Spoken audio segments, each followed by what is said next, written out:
Hello there Voltage Modular people, PoohBear here and welcome to my channel. And today I'm just going to do a very quick high-level overview of my hybrid project. I'm doing a series on this, so I'm breaking it all down into its individual nuts and bolts, but I thought if I do a complete one, just like so you can see the picture on the front of a jigsaw puzzle, and then we go down and have a look at the individual pieces.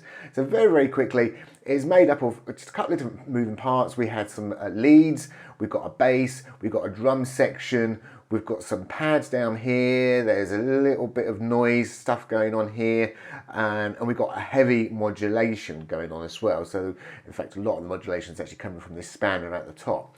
Another very quick thing is my system, I must admit, is on the border of falling over one of the processors, and so most of my calls are hit, but one of them is absolutely topped out. So I'm trying to come up with some clever ways as well of how I can keep exactly what I've got, but somehow claw back some CPU power. And this project, because this project started last week, I've actually changed it already, but I'm going to still carry on doing the video series based on this.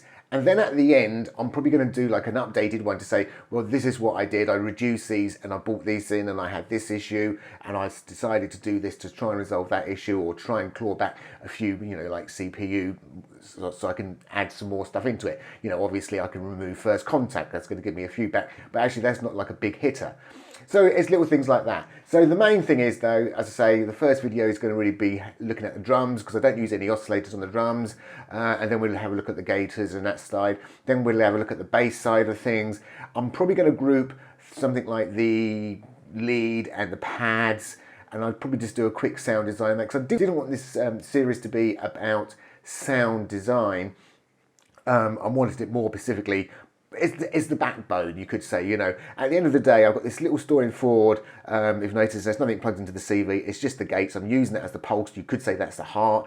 I've got this simple little flip-flop switcher here, which is purely doing the randomization, so that's actually choosing which notes we've got. And then I've got another flip-flop switch over this side, which is really deciding on when we're going to play them particular notes, especially on the side of the lead. So that's deciding if we're going to be playing the notes or not. So there's quite a bit going on here, which I refer to the skeleton. So at the end of the day, we could rip all the instruments and the other stuff up and replace them with other bits and bobs. Hopefully I can actually still carry on with what I got. I love setting myself goals. This is quite a hard one, especially when you're hitting a limitation on your system. You can't really go too far more, apart from I could overclock my system. That's the next step I'm actually really seriously contemplating, to overclock it a bit more. I've already overclocked it a bit. But yeah, so as I say, this is a very quick intro, and I hope you enjoy the rest of the series. If you want to know anything more about this project, please let me know. Okay, thank you for watching, and bye for now.